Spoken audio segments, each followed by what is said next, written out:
Since today's theme is related to silence, for our morning prayer, I invite us to pray with some silence, using the traditional bidding prayer. I will call us to pray for a few moments of silence on different topics. Then I will close that time of silence with let us pray to the Lord, and I invite you to say, Lord, hear our prayer. I will say, let us pray to the Lord. And you're invited to say, Lord, hear our prayer. Let us pray. Let us pray for the peace of the world and for the well-being of the church.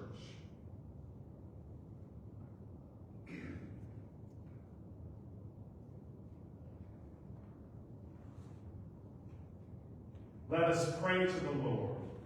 Lord, hear our prayer. Let us pray for the leaders of the nations and for all in authority.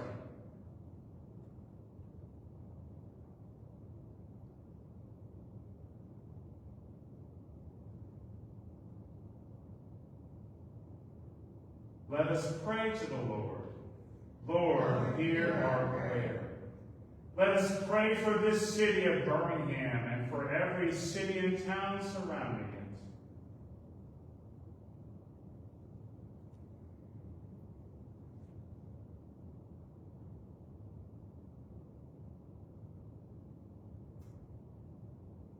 Let us pray to the Lord. Lord, hear our prayer. Let us pray for the Fairhaven community and for our ecumenical chapel ministries.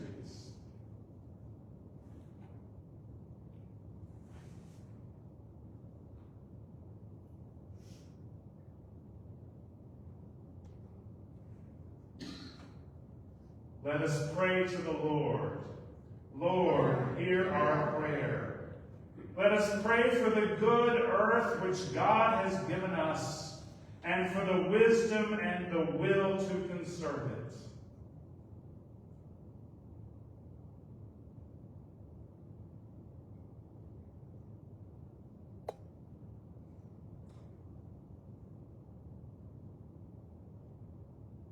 Let us pray to the Lord.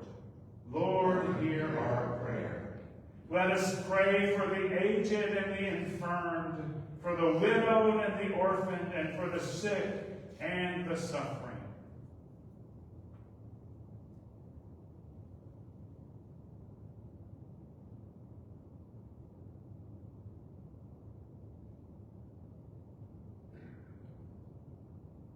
Let us pray to the Lord. Lord, hear our prayer. Let us pray for the poor and the oppressed, for the prisoner and the refugee, and for all who care for them and seek justice for them.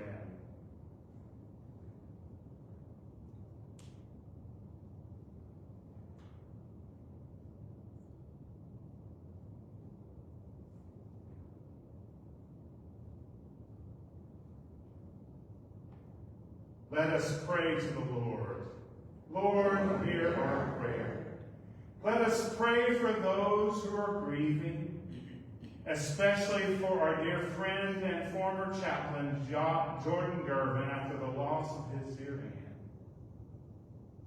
and for others who are grieving.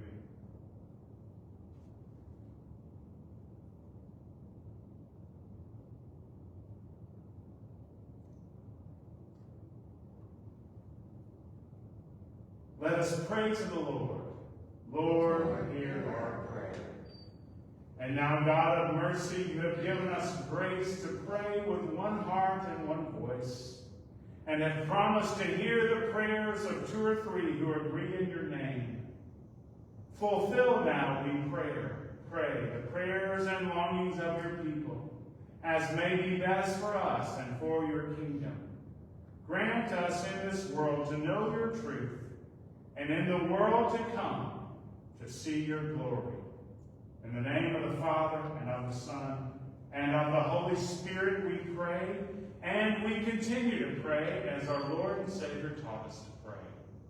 Our Father, who art in heaven, hallowed be thy name. Thy kingdom come, thy will be done, on earth as it is in heaven. Give us this day our daily bread, and forgive us our trespasses, as we forgive those who trespass against us. And lead us not into temptation, but deliver us from evil. For thine is the kingdom, and the power, and the glory, forever. Amen. Again, our theme relates to silence this morning, and for our special music, I offer you our Mine, which begins, I will come to you in the silence. Let's hear with open hearts and minds.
the peace the world cannot give. I will call your name, embracing all your pain. Stand up now, walk and live.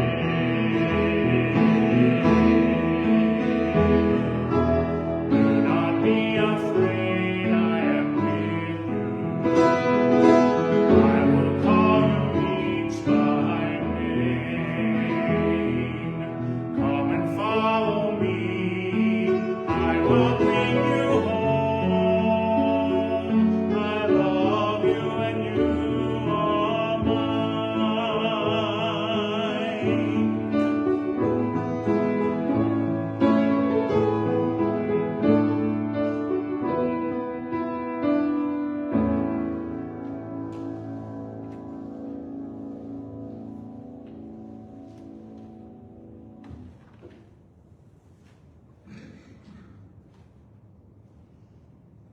That is God's word for us. I love you. You are mine. I will come to you in the silence and call you by name. Well, once again, we welcome all of you. It's nice to have guests among us from all over the world. Well, all over this part of the country. And we welcome, of course, those of you joining us live stream. My name is Steve West. We're the people at the Good Shepherd Chapel at Fairhaven Methodist Home for the Aging. This is an ecumenical chapel ministry. We have people from all sorts of different traditions in the church, and we're glad that you are here and have joined us for worship. Thank you to those of us who handled the midweek worship service this last Wednesday. We enjoyed a wonderful 3 or 4 day little vacation in Chattanooga, me and my family, and of course the new little baby. Not so new little baby, she's almost 2. But we had a great time. She saw her first real rainbow. She kept telling us, everybody, I saw a real rainbow with Papa. She just thought those were in pictures. So we had a great time on Lookout Mountain, and I appreciate your support. Thanks especially to Anna and to Margaret Alexander and our guest, Krista Green, who ran the service without me on Wednesday. This week for our midweek service on Wednesday at 3 o'clock, we have Reverend Bill Morgan coming, a retired pastor friend who's come before, and we hope that you'll come and hear him, and I'll be here to do the music. I also want to thank all of you for the mission offering. We concluded last week and displayed all the items that we sent to Church of the Reconciler for homeless ministries. Just a reminder, in case you weren't here, we raised in the chapel ministries here $643 to create 72 care packages for the homeless. And we sent them, I took them over there after last Sunday, after we prayed over them last Sunday. We sent them over to Church of the Reconciler, which is a mission ministry church downtown Birmingham, and they are being assembled this morning, even as we speak. So we send them with our prayers and blessings. I want to thank all of you who will allow me, if you would, to continue to keep this little plaque. We have some flowers in memory of Ann Gergen here, our faithful pianist who recently went to be with Christ. I'm going to leave the little plaque on there for a few more weeks, just so we can remember her, and we continue to pray for Jordan, our former chaplain. And let me go ahead and give you a heads up. I have mentioned casually in the past that one of my ancestors, one of my direct ancestors, one of my dad's ancestors was actually directly involved in the struggle for religious freedom in early America. And so I asked, in the light of the 250th anniversary of our country that we celebrated last month, I asked Anna if I could do a little storytelling session. So it's not tomorrow, but a week from Monday. Not tomorrow, but a week from tomorrow. Next Monday at 1 o'clock after lunch, you'll see it in your program down in the activity room. I'd like to tell you the story of my ancestor who was jailed for preaching as a Baptist. And if you can imagine that in our country in the early days before the Bill of Rights, and just how all that worked together toward the religious freedom that we share today. So I hope that you'll come. I'll tell you the whole story. And then I promise I won't tell you over and over again after that, even though it's something I'm quite proud of. Well, let us continue to worship today as we speak these words, this historic confession of our Christian faith, the Apostles' Creed. I believe in God the Father Almighty, maker of heaven and earth, and in Jesus Christ, his only Son, our Lord, who was conceived by the Holy Spirit, born of the Virgin Mary, suffered under Pontius Pilate, was crucified, dead, and buried. The third day he arose from the dead. He ascended into heaven, and sitteth at the right hand of God the Father Almighty. From thence he shall come to judge the quick and the dead. I believe in the Holy Spirit, the Holy Catholic Church, the communion of saints, the forgiveness of sins, the resurrection of the body, and the life everlasting. Amen. Let us sing. Praise God from whom all blessings flow. Praise him, all creatures here below.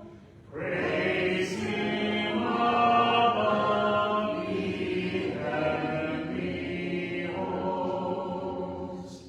Praise Father, Son, and Holy Ghost.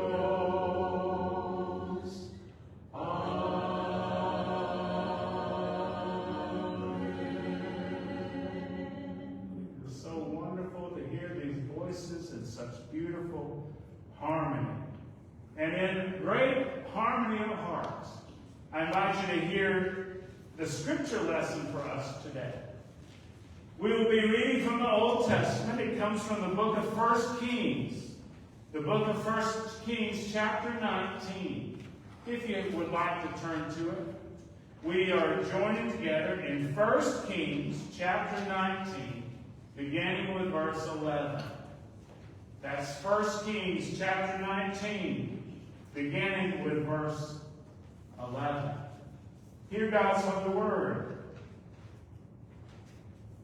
He, meaning Elijah, he said, "Go out and stand on the mountain before the Lord, for the Lord is about to pass by."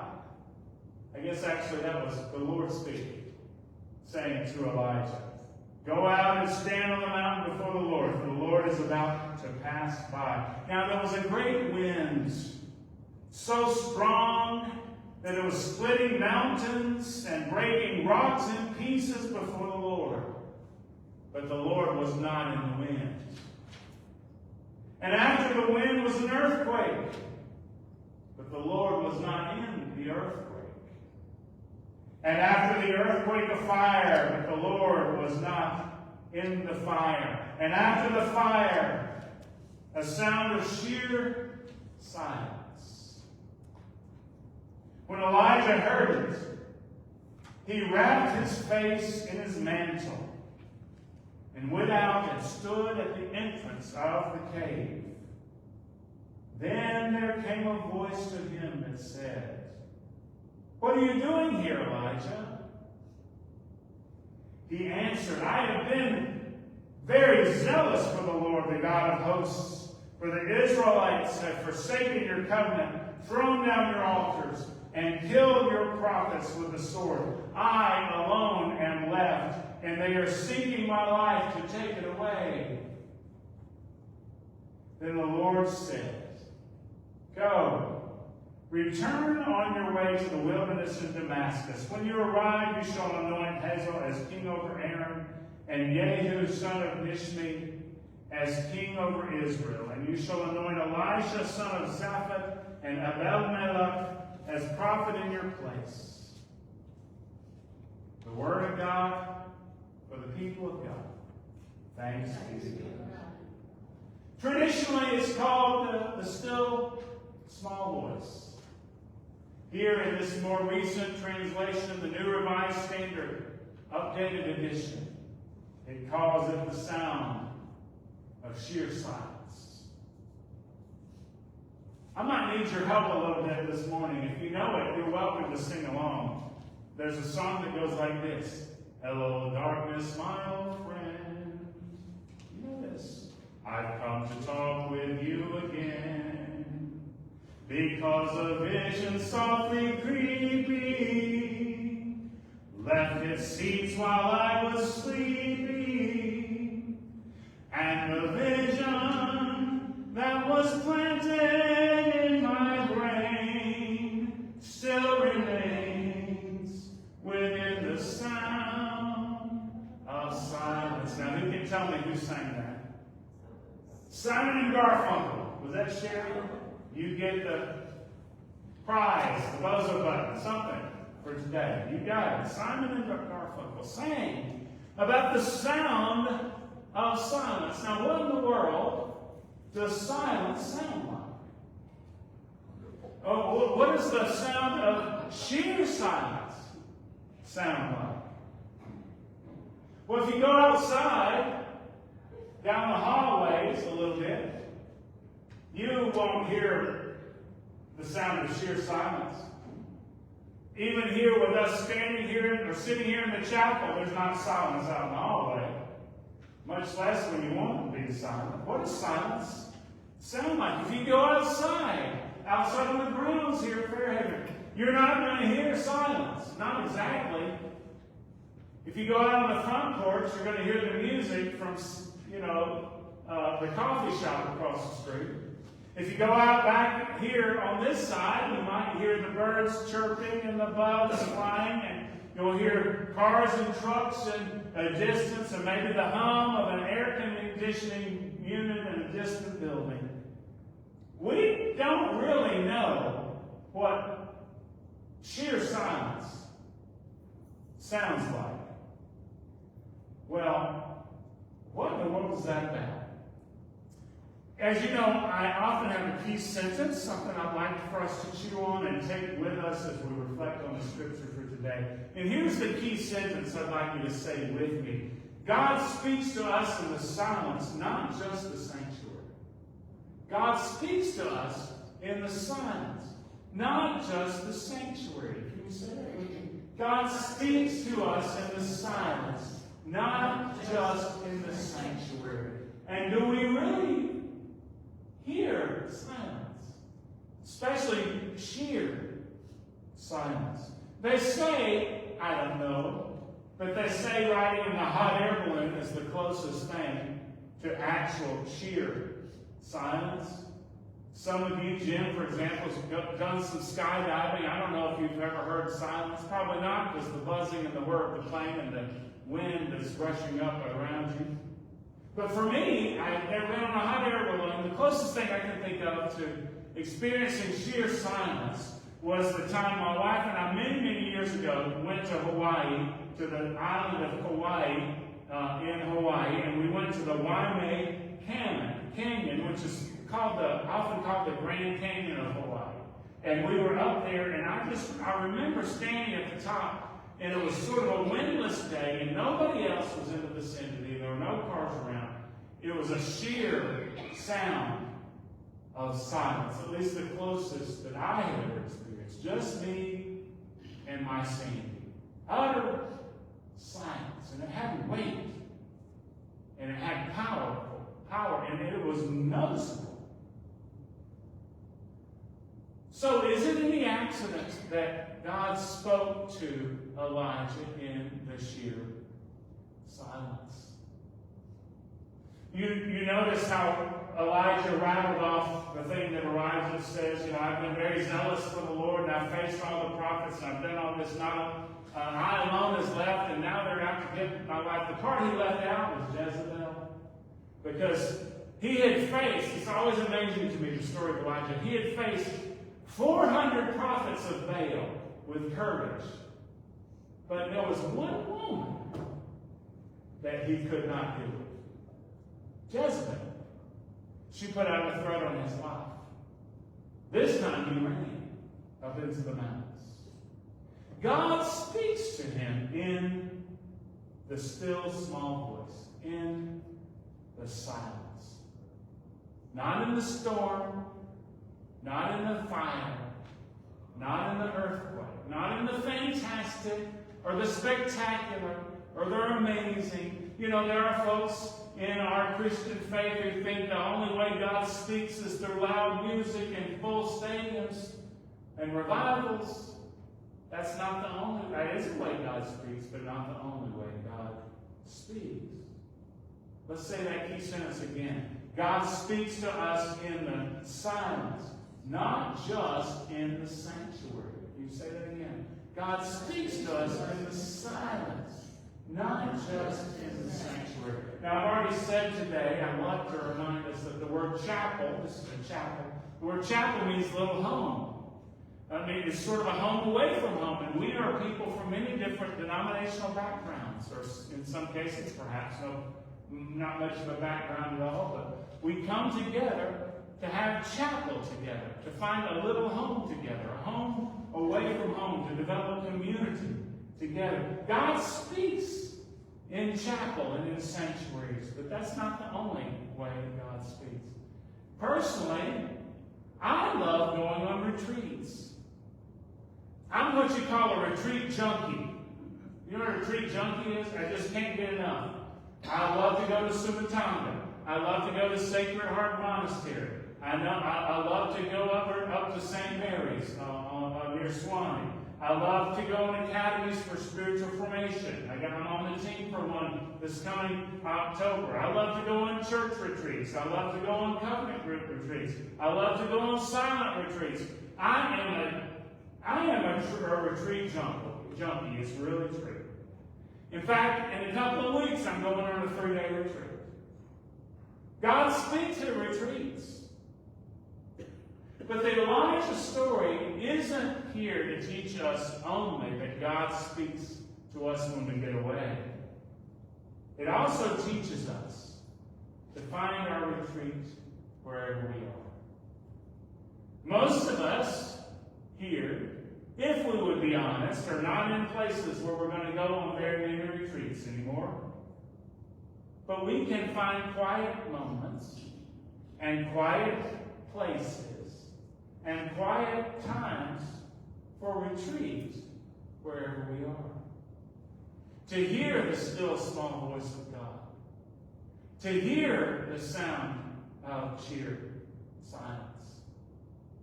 God speaks to us in the silence, not just in the sanctuary.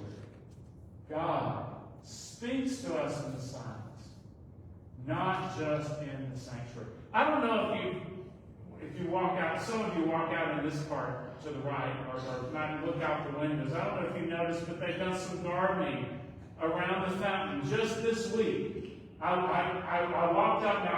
I had a little prelude because as I left on Wednesday, there was some digging going on. But I walked up this morning and it was full of color. It's time to start asking if we can get access to get out there and get back in again so we can enjoy that little access. You could go right here and have a little mini retreat.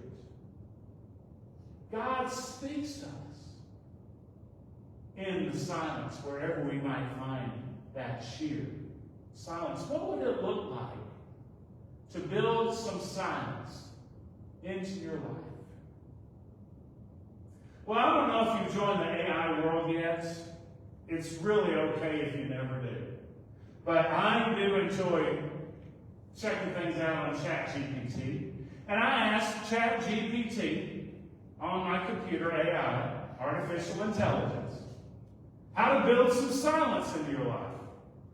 And he gave me some good advice I thought I'd share with you. First of all, it reminded me why silence matters. It brings mental clarity. It helps you pause to process thought. It brings emotional regulation, it said. Space to observe your feelings before you react. It brings creativity. Quiet moments allow ideas to come up to the surface. It allows for stress reduction. It lowers your cortisol and boosts mood-regulating chemicals like serotonin. This is scientifically proven that silence will do this for us. And it provides, a new word for me, neuroplasticity, which supports memory and learning and emotional resilience. Silence is good for us. Now, I just spent 3 days in Chattanooga with a 2-year-old. I didn't get much of that silence, as you can imagine. In fact, my wife's exhausted today. That's why she's not here. But silence gives you all these wonderful things. And ChatGPT also continued by giving me some practical ways to weave silence into our daily lives. I just want to share some of this artificial wisdom with you. Start with silent mornings, it said. Spend 5 or 10 or 15 minutes breathing and observing light, or journaling, or reading. This sets a calm tone for the day.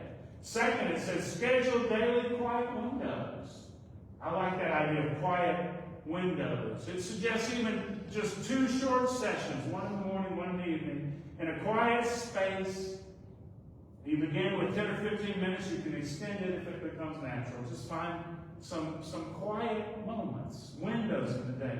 And then it suggests to build silence into our routines, creating silence anchors, things that you already do. You can do, having that first cup of coffee before your spouse gets up, or some task that you can do in the silence intentionally.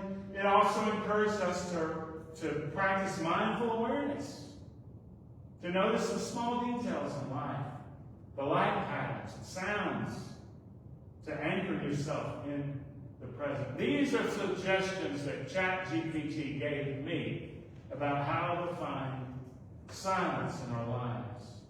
It encouraged me. I didn't get much silence because I must have told the story of the 3 little pigs about 18 times over the past 3 days. She had never heard it before. And she kept saying, "Do it again." You remember "Do it again." And she loved the sound of the 3 little pigs. And I loved the sound of her saying, "Do it again." But I tell you what, once her dad picked her up from our house last night, after 3 days, Sandy and I just sat in silence for about 15 minutes. I used to admire her because she always got here first. Now, when I say she got here early, I don't mean 15 minutes or 20 minutes. Gwen would come on Sunday mornings an hour and 15, hour and a half early. I made sure to turn the lights on first thing because I wanted to beat her to the light switch when I got here. And I just always observed. I teased her one day that she was warming up God for us while we're getting ready to come to chapel. But you find a little bit of heaven each and every day. May we be like Elijah and experience God in the sheer silence. In the name of the Father, and of the Son, and of the Holy Spirit. Amen. Let's pray.